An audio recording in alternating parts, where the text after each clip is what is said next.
पहलगाम में जिस प्रकार का पाकिस्तान द्वारा स्पॉन्सर्ड टेररिस्ट अटैक हुआ है, पूरे देश में एक गम का माहौल है।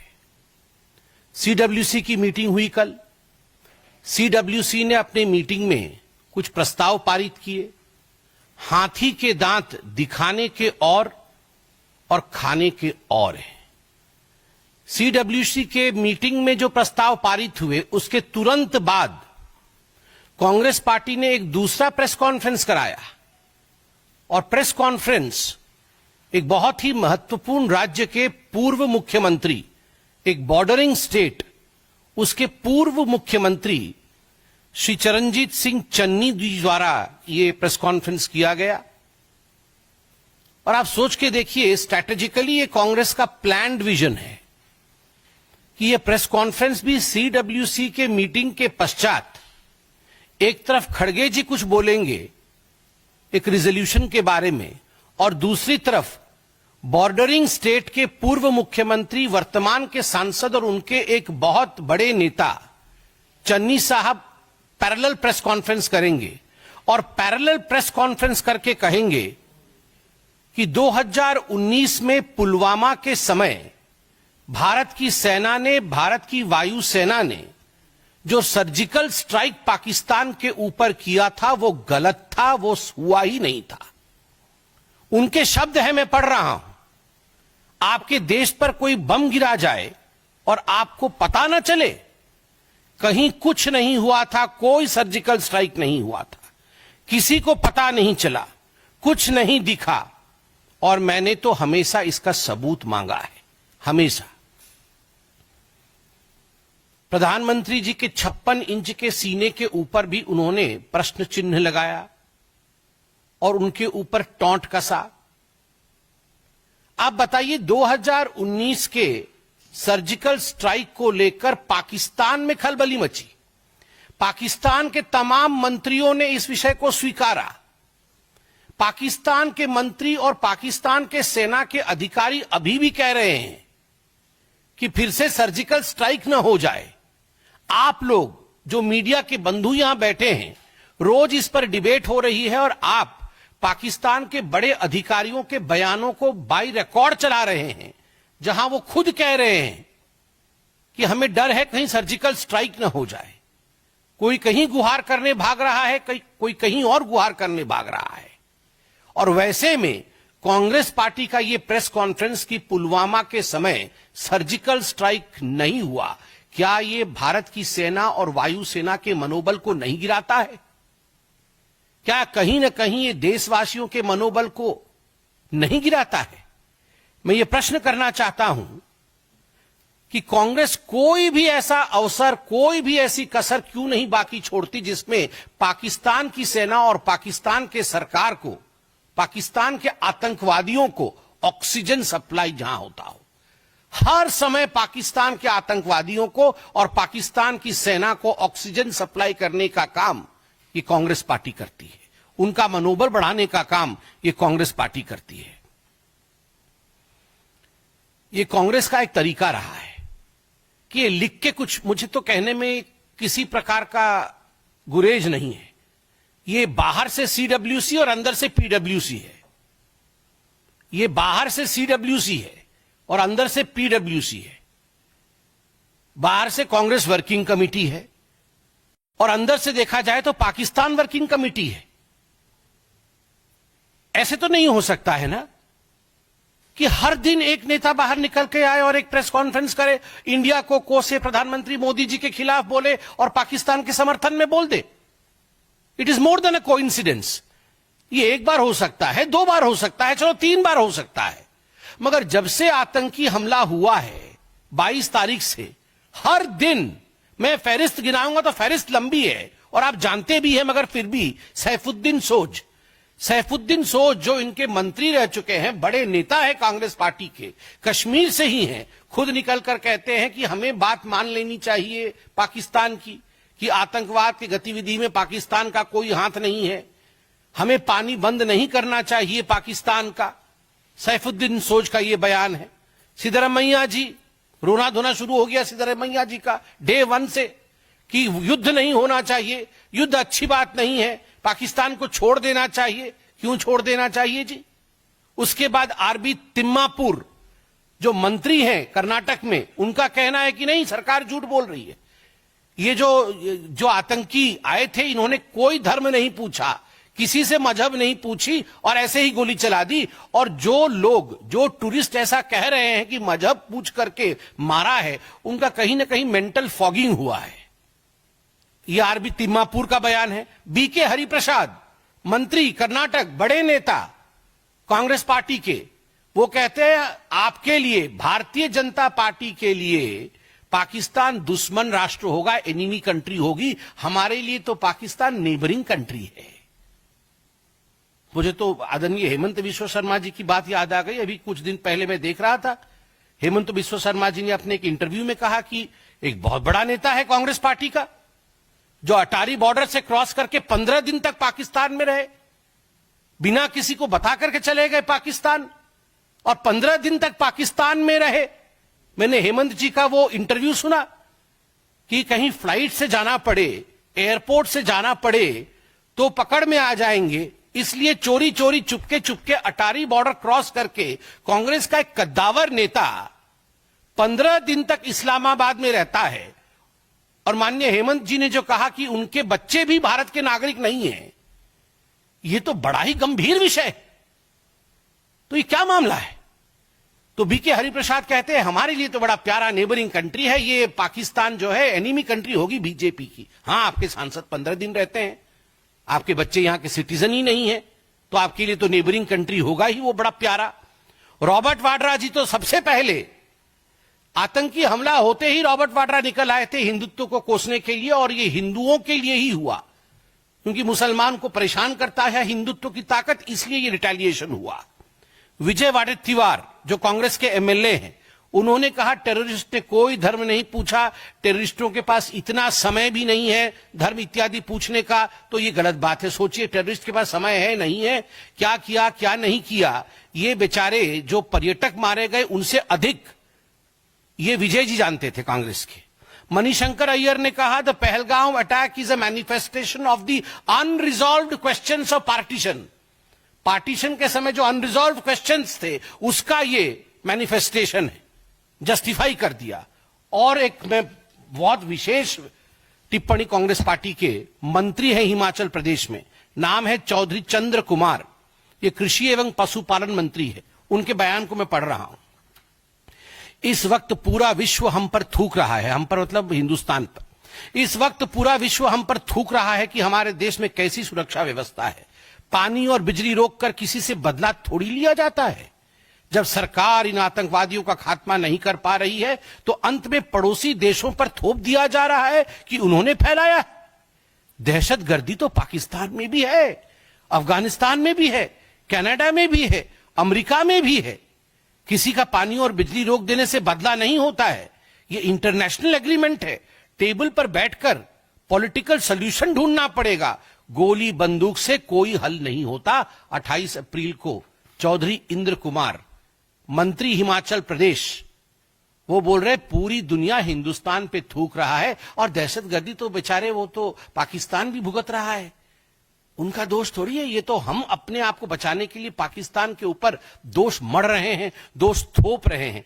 आप सोचिए, मैं इनको पीडब्ल्यूसी क्यों ना कहूं, ये बाहर से सीडब्ल्यूसी और अंदर से पीडब्ल्यूसी, बाहर से कांग्रेस वर्किंग कमेटी, और ये तमाम जो फहरिस्त मैंने गिनवाई है, इनके बयान सुनने के बाद ये अंदर से पीडब्ल्यूसी, और फिर कहते हैं रिजोल्यूशन में हमें स्ट्रेटेजी बता दीजिए, हमें स्ट्रेटेजी बता दीजिए, किस समय, कहां, कैसे, किस हथियार से आप क्या करेंगे, ये स्ट्रेटेजी हमें बता दीजिए। वाह, आपको स्ट्रेटेजी बता दे और आप तुरंत पाकिस्तान पहुंच जाए डिक्लेयर करने के लिए कि ऐसा होने वाला है, तुरंत, बिना, मैं आपको गारंटी करता हूं, इनको अगर स्ट्रेटेजी बताई जाए ये पीडब्ल्यूसी वालों को, तो ये बिना समय गवाए कंपटीशन होगा, होड़ होगा इनके अंदर कि पाकिस्तान को पहले कौन बताएगा। ये सारे पीडब्ल्यूसी वाले वहां पहुंच जाएंगे बताने के लिए। और आपने देखा ही होगा, यह भी मैं आपको पढ़ के सुनाता हूं, पाकिस्तान के पार्लियामेंट में सैफुल्ला अब्रू, जो कि सीनेटर हैं पीटीआई के, सैफुल्ला अब्रू ने क्या कहा है मैं अभी पढ़ देता हूं। सैफुल्ला अब्रू ने कहा कि अखिलेश यादव की समाजवादी पार्टी और आम आदमी पार्टी का जिक्र उसमें किया है और कहा है कि पूरी इंडिया की ऑपोजिशन पहलगाम हमले की मजम्मत, मतलब बुराई कर रही है, चाहे वह दिल्ली की आम आदमी पार्टी हो या फिर उत्तर प्रदेश की समाजवादी पार्टी, कोई मोदी का साथ नहीं दे रहा, सभी विरोध कर रहे हैं, किसी ने मोदी को सपोर्ट नहीं किया। सभी ने कहा कि ये तुम्हारा वाकया है, तुम पहले ही मुसलमानों के खिलाफ हो और अब तुमने अपने आप को ढकने के लिए कोई कवर तुम्हें नहीं देगा। वहां जय जयकार हो रही है अखिलेश यादव की, वहां जय जयकार हो रहा है अरविंद केजरीवाल का पाकिस्तान के पार्लियामेंट में। तो राहुल गांधी ने सोचा, अरे ये हम रावलपिंडी अलायंस वाले, हमारे दो लोगों का तो बड़ाई हो चुका है, तो हम पीछे क्यों ठहरे। चन्नी जी को छोड़ा कि सीडब्ल्यूसी की मीटिंग के बाद तुरंत आप प्रेस कॉन्फ्रेंस करिए, हमारी भी जय जयकार हो वहां पर। अब देखिए कल से राहुल गांधी की, वैसे ही राहुल गांधी की जय जयकार बहुत हो रही है पाकिस्तान में, कल से उनके सीनेट में भी शुरू हो जाएगा जय जयकार पाकिस्तान में राहुल गांधी का। तो आप सोच के देखिए ये किस प्रकार के लोग हैं और देश के खिलाफ किस प्रकार का माहौल ये पाकिस्तान वर्किंग कमेटी बना रही है। हिंदुस्तान की जनता देख रही है, हिंदुस्तान की जनता इन देशद्रोहियों को जवाब देगी और मोदी जी आतंकवादियों को जवाब देंगे। धन्यवाद।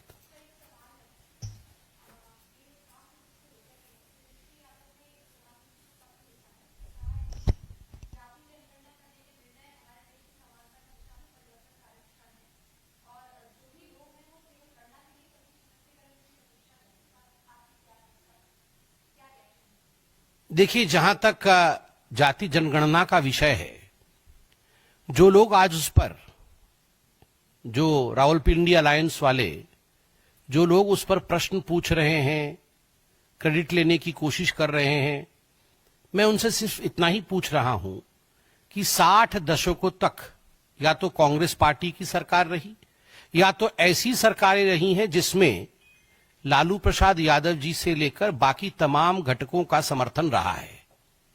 जितने भी सेंसस अभी तक भारतवर्ष में हुए वो आपके कालखंड में हुए, आपके समय हुआ। एक भी सेंसस में आपने जाति जनगणना नहीं किया। हिंदुस्तान में एक ही बार जाति जनगणना हुई थी, वो 1931 में हुई थी। उस समय आपकी सरकार नहीं थी। 52 के पश्चात क्या एक भी जाति जनगणना, क्योंकि सारे सेंसस आपने कराया, आपके हाथ में विषय था, क्या लालू जी ने नहीं समझाया इंदिरा गांधी जी को? लालू जी ने नहीं समझाया राजीव गांधी जी को? क्यों नहीं किया जाति जनगणना?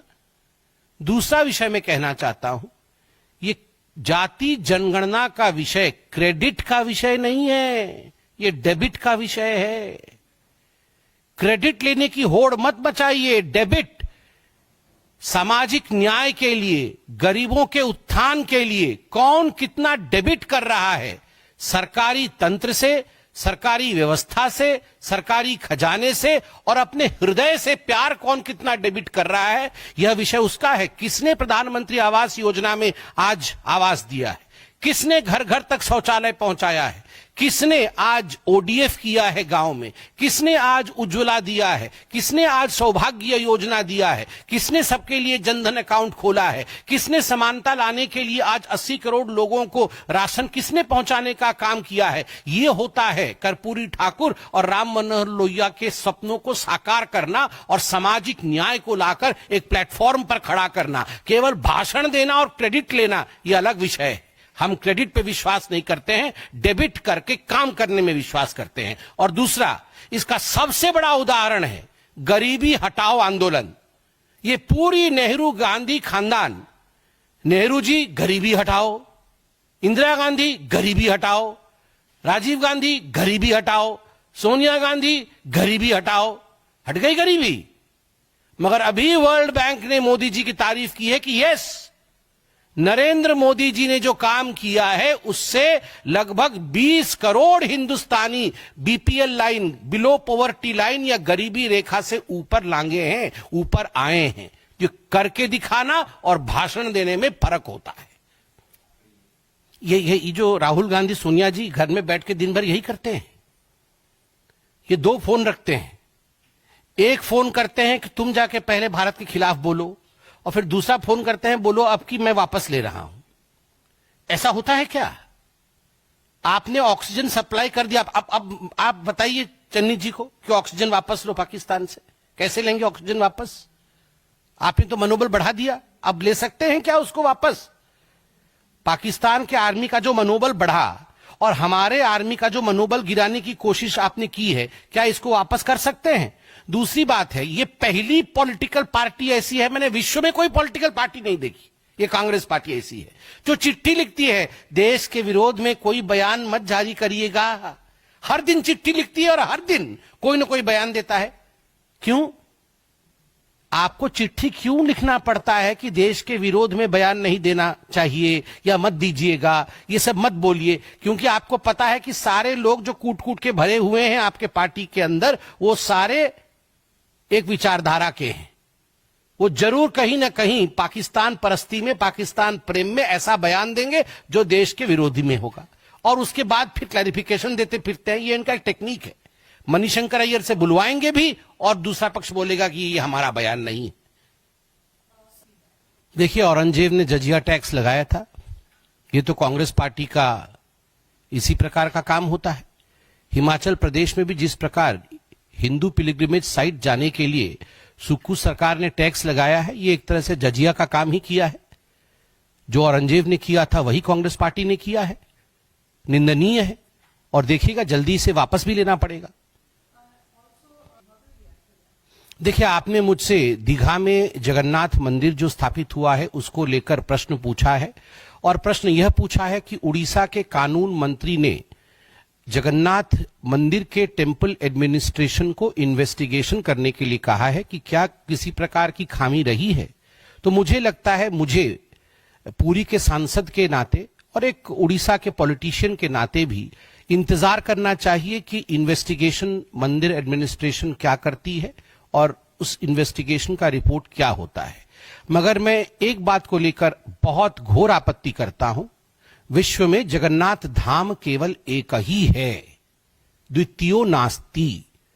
दूसरी जगह जगन्नाथ धाम कह के किसी और स्थान को पुकारना यह संभव नहीं है। भारतवर्ष में चतुर्धाम है, सनातन में चतुर्धाम है, 4 धाम है, और उनमें एक बहुत ही महत्वपूर्ण धाम जहां नारायण स्वयं निवास करते हैं, जिसको पुरुषोत्तम क्षेत्र और श्री क्षेत्र कहा जाता है, वह जगन्नाथ धाम पुरी है। और इसमें किसी प्रकार का संशय किसी को नहीं होना चाहिए कि कोई और स्थान जगन्नाथ धाम के नाम से बुलाया नहीं जा सकता है। पुरुषोत्तम क्षेत्र और श्री क्षेत्र केवल और केवल पुरी है, जहां स्वयं महाप्रभु निवास करते हैं। देखिए, जो कांग्रेस के लोग सवाल उठाते हैं ना कास्ट सेंसस के ऊपर या जाति जनगणना के ऊपर, कि कहीं ये टैक्टिक तो नहीं, कहीं ऐसा तो नहीं, केवल बोल हैं और होंगे नहीं, वो अपना रिफ्लेक्शन खुद आईने में देखते हैं, अपनी तस्वीर आईने में देखते हैं और अपने कैरेक्टर को ही रिफ्लेक्ट करते हैं। क्योंकि महिला आरक्षण के विषय में भी ये लोग 60 वर्षों तक केवल बोल रहे थे, कर नहीं रहे थे, अपोज कर रहे थे कि महिला आरक्षण होना नहीं चाहिए। टीवी डिबेट में बोलते थे महिला आरक्षण चाहिए, पार्लियामेंट में बोलते थे महिला आरक्षण नहीं होना चाहिए। तो जब महिला आरक्षण हो गया तो इनको लगा ये कैसे हो गया। तो कास्ट सेंसस पे भी 60 दशकों तक सत्ता में रहने के बाद, कास्ट सेंसस नहीं कराने के बाद अब जब हुआ है तो इनको विश्वास नहीं हो रहा है। वो केवल भाषण का मुद्दा चाहते थे, वो कर्तृत्व का मुद्दा नहीं चाहते थे कि कोई कर्म हो उसके ऊपर, वो नहीं चाहते थे। वो केवल, जिसको अंग्रेजी में कहते हैं, they wanted to keep the pot boiling. वो केवल पॉट बॉइलिंग चलता रहे, यहां लड़ाई होती रहे। मगर मोदी जी ने स्पष्ट कर दिया, not for polarisation but for policy transformation.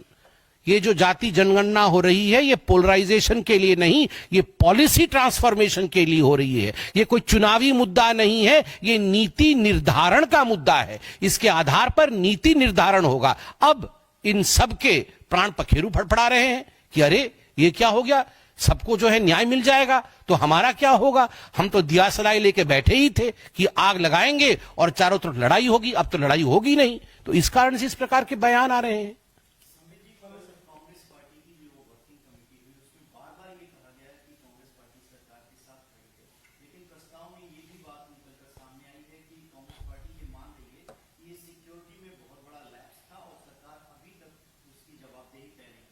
देखिए, मैंने अभी थोड़ी देर पहले बड़े स्पष्टता के साथ कहा, ये बाहर से सीडब्ल्यूसी और अंदर से पीडब्ल्यूसी है।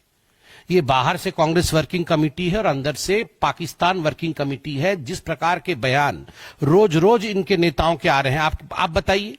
यहां खड़गे जी का प्रेस कॉन्फ्रेंस हो रहा है, पैरेलली वहां पर चन्नी जी का प्रेस कॉन्फ्रेंस क्यों हो रहा है? आपको क्या लगता है ये कोइंसिडेंस था? ये कोइंसिडेंस नहीं था, ये प्लान्ड एक्शन था। एक तरफ यहां पर हाथी के दांत दिखाने के, और वो एक तरफ सीडब्ल्यूसी की एक्टिंग और वास्तविक पीडब्ल्यूसी। तो यही सच्चाई है, ये हकीकत है। देश को नीचे दिखाने की, जो नीचा दिखाने की कोशिश कांग्रेस पार्टी कर रही है, उसमें वो सफल नहीं होगी। अंतिम सवाल, कांग्रेस वर्किंग कमेटी में जो प्रस्ताव पारित हुआ, उसमें खड़गे साहब ने कहा है कि तेलंगाना और कर्नाटक में हमने वो कास्ट सर्वे को करके दिखाया और सरकारी योजनाओं में अमल भी किया है। इसी नीति पर बीजेपी को काम करना है।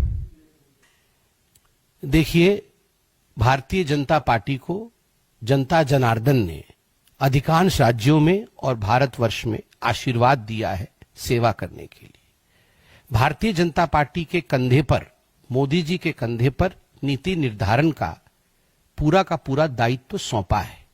स्वाभाविक रूप से जनता जानती है किस प्रकार नीति बनने से गरीबों का, पिछड़ों का भला होगा और सामाजिक न्याय मिलेगा। मोदी जी वही काम करेंगे।